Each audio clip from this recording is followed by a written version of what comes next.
கஞ்சியிலே special இந்த கறி கஞ்சி தான். இதுக்காக 27வது நோன்பு வரைக்கும் வெயிட் பண்ணணும்னு அவசியம் இல்ல. ட்ரை பண்ணலாம் ஈஸியா குயிக்கா. பாக்குறீங்களா ரெசிபி? நான் 2 பேத்துக்கான கஞ்சி தான் செய்றேன். அதனால எல்லாமே ஸ்பூன் அளவு தான். பச்சரிசி 1 ஸ்பூன், பாசிப்பருப்பு நல்லா ஊற வச்சிருங்க கழுவிட்டு. வேலை முடியும்னா குக்கர்ல தான் பண்ணணும்.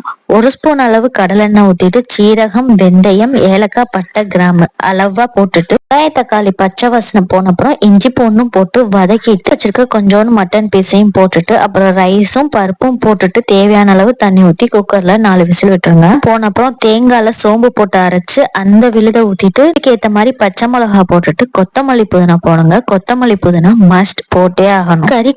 கறிக்கஞ்சி பிரியர்களுக்கு மட்டும் இல்ல, நாட்டுல இருக்க எங்களுக்கும் தான். இந்த ரெசிபியை ட்ரை பண்ணி பாருங்க, செம்ம டேஸ்டா இருக்கும். வெளியில நின்று வாங்குற அதே மனம் அதே சுவை இதுல இருக்கும். ட்ரை பண்ணி பார்த்துட்டு எப்படி இருக்குன்னு கமெண்ட் செக்ஷன்ல சொல்லுங்க. இந்த மாதிரி வீடியோக்கு என்ன ஃபாலோ பண்ணி சப்ஸ்கிரைப் பண்ணிக்கோங்க.